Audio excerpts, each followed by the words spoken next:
जी, मतलब मैं रोहतक में भी जाके मैंने कवर किया है, वाराणसी में भी जाकर के कवर किया है। यहाँ पर जो मैं आई हूँ, यहाँ पर मैंने गुरुकुल कवर किया, तो ये मैं सोच रही हूँ कि यहाँ पर क्या बच्चों में अलग है। यहाँ के बच्चों में विशेषता ये है, एक तो पहली बात ये रामनगरी है। भगवान राम के आदर्श को ये लोग जीना चाहते हैं, सीखना चाहते हैं, इसलिए अयोध्या में आते हैं। बाकी गुरुकुल परंपरा तो बनारस में सबसे अच्छी परंपरा है। लेकिन इसमें विशेषता ये मिलेगी आपको, जो ये छोटे छोटे बच्चे हैं, ये सभी विषयों में ये बहुत ही, जैसे संस्कृत यहाँ पढ़ाया जाता है और संस्कृत विषयों के बच्चे माहिर हैं। जैसे संस्कृत व्याकरण, यहाँ व्याकरण की ही प्रमुखता होती है और संस्कृत व्याकरण का ये जो बच्चा है कक्षा का, और अभी आप इससे सुनिए तो ये बहुत अच्छा और जो है उत्कृष्ट उसका जो है आपको जानकारी देगा। पाणिनि व्याकरण का या जो है लघु सिद्धांत कौमुदी का, ये सभी छोटे से बच्चे को रटा पड़ा है पूरा व्याकरण, संस्कृत व्याकरण। क्या तुमको पूरा संस्कृत व्याकरण रटा पड़ा है? जी। सुनाओ थोड़ा, क्या कुछ संधि सुना? हाँ, संधि सुनाओ।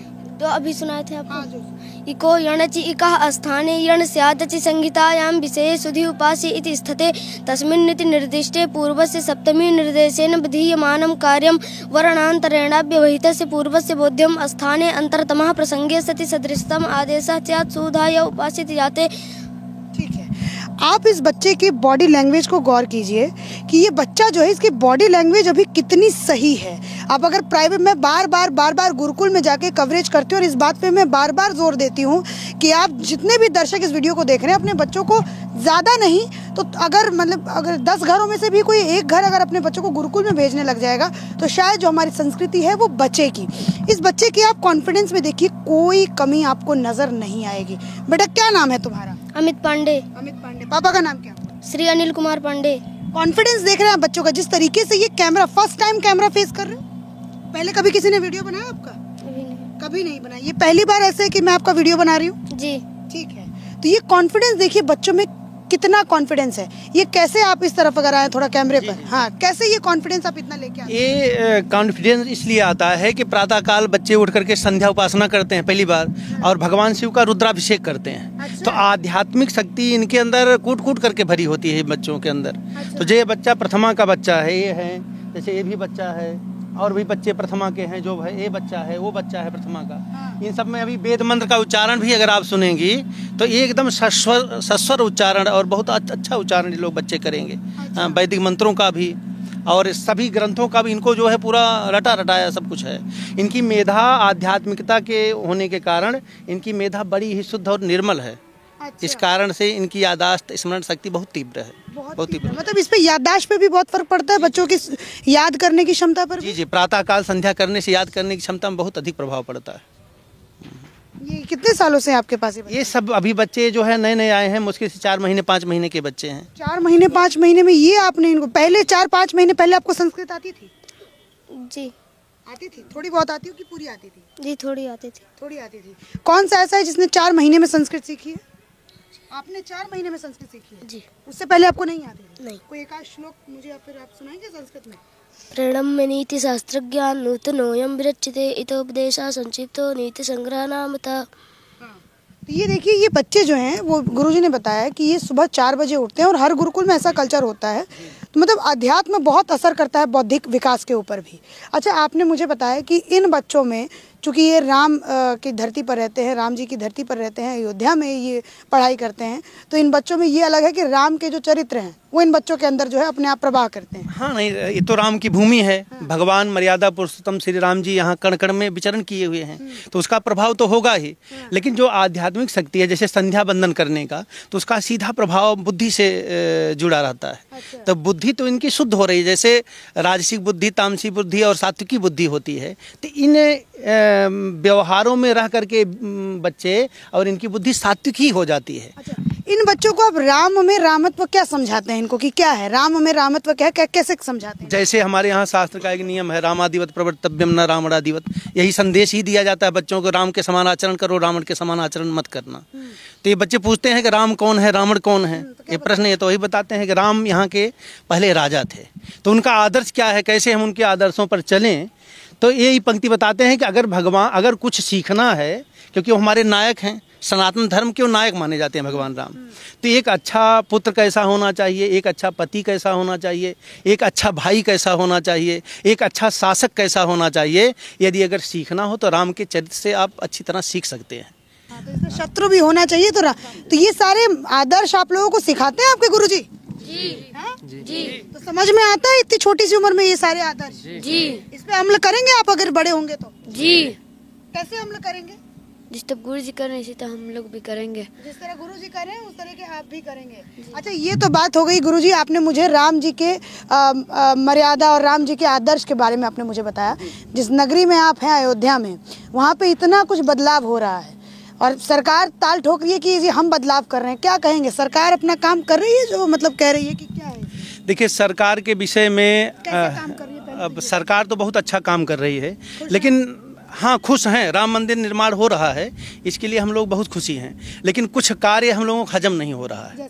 जैसे कि अब भाजपा सरकार कार्य कर रही है, हम भी भाजपाई हैं और भाजपा के समर्थन भी करते हैं, लेकिन एक प्रश्न यहाँ ये उत्पन्न हो जाता है कि जैसे यहाँ अयोध्या नगरी में कम से कम 25-30 संस्कृत महाविद्यालय हैं, जो गुरुकुल, ये सब बच्चे किसके हैं? गुरुकुल के हैं। संस्कृत और संस्कृति के संरक्षण पालन पोषण करने वाले यही बच्चे हैं।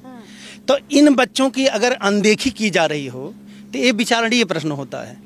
माने जैसे बड़े बड़े बाहर के विद्वान बुलाए जा रहे हैं अयोध्या में, और क्योंकि मंदिर निर्माण होना है, उसका उद्घाटन होना है, उन सबको आमंत्रित किया जा रहा है, लेकिन कहीं न कहीं इन गुरुकुल के बच्चों को या गुरुकुल के अध्यापकों की अनदेखी हो रही है। उनको वह अवसर नहीं दिया जा रहा है, उनसे वह जो है मत नहीं लिया जा रहा है जो मत लेना चाहिए। उनको भी उसमें स्थान देना चाहिए या उनको भी उसमें सम्मिलित करना चाहिए। जैसे प्राण प्रतिष्ठा जो कार्यक्रम हो रहा है, उसमें हमको नहीं लगता है कि अयोध्या के किसी गुरुकुल या के अध्यापकों का या बच्चों का जो है उसमें कोई मतलब ये दिक्कत, ये परेशानी है यहाँ के जो आचार्य हैं, यहाँ के जो संस्कृत विद्यालय, इनको एकदम नगण्य मतलब मान लिया जा रहा है। कहीं बनारस से बुलाया जा रहा है, कहीं वृंदावन से बुलाया जा रहा है, कहीं से आ रहे हैं विद्वान लोग। अब यहाँ के विद्वानों से न कोई परामर्श कर रहा है, न कोई बातचीत कर रहा है। मतलब ये कसक दिल में है? दिल में है कसक, क्यों नहीं। जब हम लोगों को से कोई परामर्श नहीं होगा, हम लोगों को कोई सम्मान नहीं मिलेगा, आदर नहीं मिलेगा, तो हम लोग इस तरह का भाव तो अपने मन में रखेंगे। बाकी राम मंदिर बनने से मुझे कोई परेशानी नहीं, बहुत प्रसन्नता है हम लोगों को, बहुत प्रसन्नता है। लेकिन हम लोगों से वह जो है जो हम लोगों की सहभागिता होनी चाहिए, वो सहभागिता नहीं हो पा रही है। अच्छा, यहाँ पर मैंने सुना कि आपके यहाँ जो बच्चे हैं वो JRF उन्होंने निकाला हुआ है। हमारे यहाँ के अभी इसी साल कम से कम जी 4 बच्चे JRF निकाले हैं यहाँ के, और यहाँ के पढ़े हुए बच्चे JNU में एक बच्चा JRF निकाला है, यहाँ से JNU गया है। एक बच्चा आया हुआ है, वो दक्षिण भारत में पढ़ता है। एक बच्चा वो आपके सामने ये JRF निकाला हुआ साहित्य विषय से। और राज्य स्तरीय परीक्षाओं में जो है 2 बच्चे जो है राज्य स्तर तक प्रतिभाग कराए हैं। अच्छा, ये राज्य स्तरीय परीक्षा मतलब क्या होती है, थोड़ा इसके बारे में? प्रतिभा खोज, उत्तर प्रदेश सरकार ने संस्कृत प्रतिभा खोज के माध्यम से एक प्रतियोगिता कराई थी, जिसमें हमारे यहाँ के बच्चे जनपद स्तर में विजेता हुए और मंडल स्तर में विजेता हुए, फिर राज्य स्तर में जाकर के जो है वो प्रतिभाग किए और पुरस्कार भी लेकर के आए। अच्छा, उससे बच्चों के अंदर क्या बल मिलता है कि पढ़ाई को लेकर के और भी ज़्यादा संस्कृत को? पहली बात ये संस्कृत भाषा है। समस्या इसमें ये है कि इन लोगों के मन में ये रहता है कि हम संस्कृत पढ़ करके केवल ये पोथी बाँचने वाले पंडित बन जाएंगे। तो इनकी ये भ्रांतियाँ दूर की जाती हैं। इनको बताया जाता है कि नहीं, संस्कृत से IAS भी बना जा सकता है, PCS भी बना जा सकता है, डॉक्टर भी बना जा सकता है, इंजीनियर भी बना जा सकता है। संस्कृत ऐसी भाषा है कि इसमें सारे शास्त्र, सारे रहस्य भरे छिपे पड़े हुए हैं। तो आप अगर चाहें परिश्रम करें तो IAS और PCS भी संस्कृत भाषा के माध्यम से बन सकते हैं। और ये जो आप मुझे कंपटीशन बता रहे थे, क्या उसमें ये सहयोग अपना दिखाते हैं? नहीं दिखाते होते। JRF कैसे निकालते हैं यहाँ के बच्चे? हाँ, और यहाँ राज्य स्तरीय प्रतियोगिता में स्थान कैसे लाते बच्चे? और ये कितने सालों से मतलब ये चल रही है कंपटीशन? ये तो प्रतिभा खोज तो अभी इसी वर्ष प्रारंभ हुआ है, बाकी प्रतियोगिताएं तो कई वर्षों से चल रही हैं। मतलब ये जो प्रतिभा खोज जिसके बारे में आप मुझे बता रहे हैं वो इसी वर्ष हुआ है। तो क्या योगी जी ज्यादा ध्यान दे रहे हैं क्या सनातन धर्म? योगी जी सनातन धर्म पे बहुत ध्यान दे रहे हैं। योगी जी की तो हम लोग भरपूर प्रशंसा करेंगे। इसमें ऐसा इसलिए है कि उनका कार्य बहुत सराहनीय है। शासक का जो कार्य होना चाहिए उनमें पूर्ण रूपेण विद्यमान है। कैसे शासन किया जा सकता है, शासक के तौर पे एकदम ठीक करेक्ट अपना काम कर रहे हैं। हाँ, योगी जी से हम लोगों को कोई वो नहीं। योगी जी ने बहुत काम अयोध्या के लिए किया है। जैसे क्या? जैसे जो है यहाँ की दशाएं, जैसे आप रोड देखेंगे, पहले यहाँ इतना जाम लग जाता था, लोग चल नहीं पाते थे। आज इतनी चौड़े रोड हो गए हैं, आने जाने में जो है किसी को असुविधा नहीं हो रही है। और सुंदरता आप देखेंगे वहाँ नया घाट के पास जो लता चौक हाँ, वहाँ की सुंदरता अद्भुत ही है। और राम की पैड़ी जो है अद्भुत परिवर्तन वहाँ पर योगी जी ने करा दिया है। हाँ, और जो दिवाली कराते हैं वहाँ कितना अच्छा वातावरण बन जाता है। सब जो यहाँ पर करवाते हैं। जी जी जी जी। तो ये सब के लिए क्या बोलना चाहेंगे? अगर योगी जी आपको देख रहे हैं तो आप अपने गुरुकुल के बच्चों के साथ और खुद भी क्या बोलना चाहेंगे? ये एक प्रार्थना योगी जी से करेंगे कि यहाँ तो हजारों करोड़ रुपए जो है इन्वेस्ट किए जा रहे हैं रामनगरी में, लेकिन गुरुकुल पर भी ध्यान दें, क्योंकि यहाँ के भवन एकदम जर्जर हो गए हैं। 200 साल पुराना भवन है, कब गिर जाए, कितने बच्चे इसमें हताहत हो जाएं, इसकी कोई अब गारंटी नहीं। जो 200 साल पुराना ये जो है भवन है, उसकी क्या गारंटी ली जा सकती है? तो इन भवनों पर भी उनको ध्यान देना चाहिए। हाँ, इन भवनों पर ध्यान नहीं सरकार का जा रहा है, और संस्कृत के प्रति उनका ध्यान नहीं जा रहा है, ना उनके शिक्षकों के प्रति, ना जो है छात्रों के प्रति। लेकिन अभी तो कह रहे थे कि सनातन को लेकर के, संस्कृत को लेकर के बहुत ज़्यादा। एक प्रश्न मेरा और है कि राम मंदिर बने अच्छी बात है, लेकिन केवल राम मंदिर से ही सनातन धर्म का विकास नहीं हो जाएगा। सनातन धर्म की रीढ़ है बच्चे हैं। सनातन धर्म का प्रचार प्रसार करने वाले ये बच्चे हैं। ये बच्चे अगर संस्कृत भाषा नहीं पढ़े रहेंगे तो ये सनातन धर्म का प्रचार कौन करेगा, उसका गुणगान कौन गाएगा? केवल मंदिर बना देने से, लाखों करोड़ों रुपए खर्च कर देने से सनातन धर्म का प्रचार प्रसार नहीं हो जाना है। इनको जैसे मुसलमानों के गुरुजी, अगर आप ऐसी बात करेंगे तो मेरे दर्शक कहेंगे कि जैसे मुसलमानों के लिए मक्का मदीना है, क्रिश्चियन के लिए वेटिकन सिटी है, तो भाई हमारे लिए भी तो कुछ होना चाहिए ना, हिंदुओं के लिए। नहीं, राम मंदिर तो होना ही चाहिए। मैं कहाँ कह रहा हूँ राम मंदिर नहीं होना चाहिए। हम तो राम मंदिर को देखने के लिए बहुत बरसों से तरस गए कि राम मंदिर का दर्शन हो, राम मंदिर बने, लेकिन इन पे ध्यान देना चाहिए। मेरे कहने का मतलब ये है कि गुरुकुलों पर ध्यान अवश्य। ऐसा लगता था गुरुजी जब रामलला टेंट में रहते थे, जब राम सेतु के ऊपर लोग सवाल उठाते थे, तो आप आचार्यों के मन में क्या क्या सवाल आते? बुरी फीलिंग होती थी कि हमारा सनातन धर्म जो इतने प्राचीन, ब्रह्मा जी के पुत्र सनातन जी हुए, ये माने ब्रह्मा जी से ही धर्म चला आ रहा है, बाकी अनेकों धर्म इसमें से निकले। इतना प्राचीन धर्म, और इस धर्म में हम लोग खुल करके जी नहीं पा रहे थे। पूर्व की जो सरकारें रहीं, हिंदू धर्म पर कितना अत्याचार हुआ आप लोगों से छुपा नहीं होगा, आप लोग जानते ही होंगे। ये कार सेवकों पर कितनी गोलियां चलाई गई, कितनी निर्मम हत्याएं कराई गई सरकारों के द्वारा। राम सेतु को स्वीकार नहीं किया गया, उसको तोड़ने की बात चल रही थी। तो भाजपा सरकार में बहुत अच्छे काम हुए, मुझे मतलब उससे कोई असंतोष नहीं है। अब कैसा लगता है जब राम सेतु को भी लोग एक्सेप्ट कर रहे हैं, राम जन्मभूमि घूमने के लिए भी लोग देश विदेश से यहाँ पर आ रहे हैं, तो आप कैसा अनुभव करते हैं? अयोध्या वासी अनुभव करते हैं। आज तो हमको गर्व होता है कि हम अयोध्या में रह रहे हैं, और अयोध्या में भगवान राम का मंदिर का निर्माण हो रहा है, और भगवान जैसे आदर्श मर्यादा पुरुषोत्तम उनकी नगरी में हम लोग वास कर रहे हैं। इससे बढ़कर के गर्व क्या हो सकता है? तो किसको सबसे ज़्यादा थैंक यू करना चाहिए? सबसे ज़्यादा थैंक यू हम योगी आदित्यनाथ मुख्यमंत्री जी जो है, आदरणीय मुख्यमंत्री जी, उनको करना चाहेंगे। आदरणीय प्रधानमंत्री जी को भी करना चाहेंगे, लेकिन उनकी दृष्टि संस्कृत के प्रति कुछ भी नहीं है। ये हम लोगों को मन में खटकता है। मतलब ये जो है, मुझे वो योगी फैन दिख रहे हैं, लेकिन मोदी जी से इनकी एक ये वो है, क्या कहते हैं, कसक है कि भैया आप जो है थोड़ा इन लोगों पर भी ध्यान दीजिए।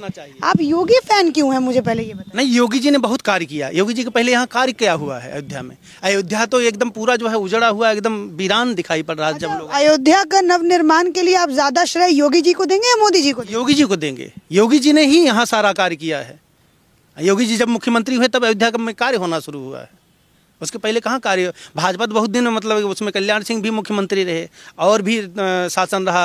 अटल बिहारी वाजपेयी प्रधानमंत्री जी थे उस समय। मोदी जी को श्रेय जाता है, ऐसा नहीं मोदी जी को श्रेय नहीं जाता है, लेकिन जब से मुख्यमंत्री आए, योगी आदित्यनाथ जी आए, तब से यहाँ पर कार्य बहुत अच्छा हो रहा है। कार्य यहाँ पर बहुत अच्छा हो रहा है। इतने देर तो मैंने आचार्य जी से, थोड़ा सा मैं बच्चों से भी बात करती हूँ कि आप लोग क्या जो है, आपने JRF निकाला है। आप कहाँ कैमरा इधर बना रही? इधर आइए, वीडियो मिल जाएगा, आगे आइए।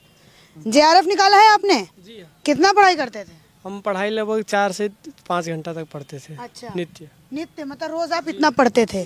तो आपका आगे का भविष्य क्या है फिर? आगे का भविष्य हमारा रिसर्च करने का, हम रिसर्च करने में अभी तत्पर हैं। क्या फील्ड रहेगा आपका रिसर्च का? हमारा वही हमारा संस्कृत ही रहेगा। संस्कृत पर आप रिसर्च करेंगे, तो सरकार आपको क्या कुछ देने वाली है? मतलब सरकार के तरफ से JRF के लिए हमको जो है शोध करने के लिए 40,000 प्रति मंथ मिलता है। प्रति मंथ? मतलब अभी आप प्रोफेसर हो गए? मतलब अभी प्रोफेसर का योग्यता प्राप्त हुआ है। UGC नेट के द्वारा जो परीक्षा कराया जा रहा है, वो आपको असिस्टेंट प्रोफेसर बनाने की योग्यता देती है कि आप अब असिस्टेंट प्रोफेसर बन सकते हैं। अच्छा। वही योग्यता प्राप्त हुआ है। प्राप्त आपको हुआ है जी। तो जो बच्चे संस्कृत से दूर भागते हैं, उनको क्या आप उद्देश्य देना चाहेंगे? तो उनसे हम यही कहना चाहेंगे, जो लोग भी आंखें मिला ली। हाँ, जो लोग भी संस्कृत से दूर भाग रहे हैं वो दूर जाकर के मूर्खता कर रहे हैं, क्योंकि संस्कृत ही ऐसा विद्या है जो सर्वे भवन्तु सुखिनः का ज्ञान देता है।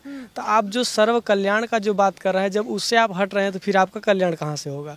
तो इसलिए आप उन सभी से मैं यही कहूँगा कि सब लोग इस संस्कृत से जुड़ें, और अपने संस्कृत का मतलब केवल संस्कृत भाषा नहीं होता है, बल्कि अपनी पूरी संस्कृति ही संस्कृत है। जो संस्कृत से जुड़ेगा वो अपने संस्कार से कभी नहीं हट सकता।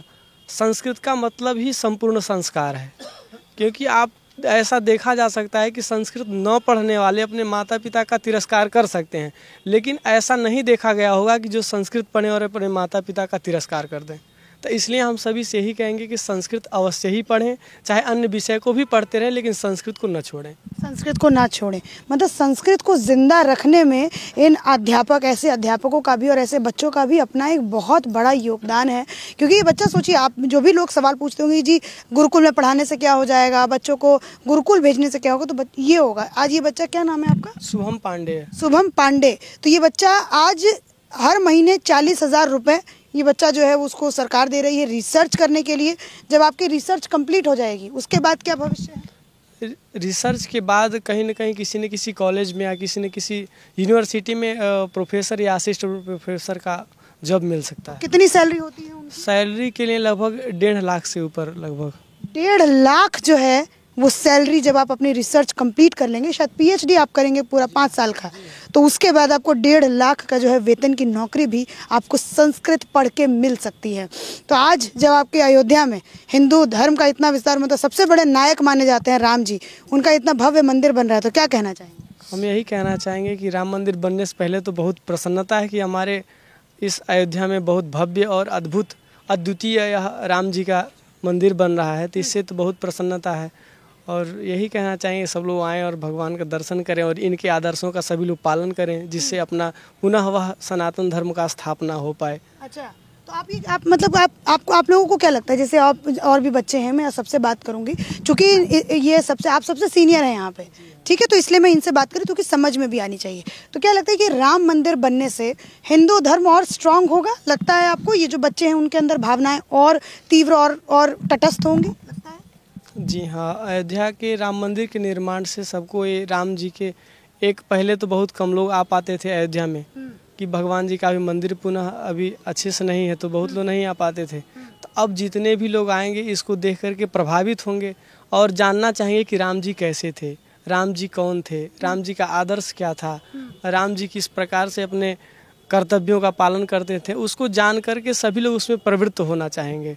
जब सबको समझ में आएगा कि राम जी इस प्रकार के थे, तो उसमें सब लोग प्रवृत्त हो करके और कहीं ना कहीं सब लोग अपने विचार को, अपने भावों को परिवर्तित करेंगे, जो सभी लोग अपने संस्कृति से अवश्य ही जुड़ेंगे। इसलिए राम मंदिर के बनने से ये परम और सबसे हर्ष का बात है कि सब लोग अपने में परिवर्तन कुछ न कुछ करेंगे ही करेंगे, मतलब कुछ ना कुछ परिवर्तन जो है वो यहाँ पर करेंगे। और भी अगर हम बच्चों से बात करें, चूंकि ये छोटे बच्चे हैं, ज़्यादा बड़े बच्चे नहीं हैं, तो आप इस तरीके से आप थोड़ा सा अगर बच्चों का वेद का भी अभ्यास बड़ा अच्छा हाँ, वेद वगैरह तो मुझे मालूम है, गुरुकुल में बहुत अच्छे से आप वेद वगैरह पढ़ाते हैं। मैं बस समझना चाहती थी यहाँ पर कि राम के बारे में ये बच्चे क्या समझते हैं। और संस्कृत मुझे बहुत अच्छा लगा कि 5 साल के बाद अगर उनकी PhD कंप्लीट हो जाएगी तो 1.5 लाख रुपये जो है उनको वेतन मिलेगा, और वो एक सरकारी प्रोफेसर। तो जो लोग संस्कृत से दूर अपने बच्चों को रखते हैं सिर्फ मॉडर्नाइजेशन को दिखाने के लिए, अपने बच्चों को संस्कृत ज़रूर पढ़ाएं, स्कोप उसमें भी है।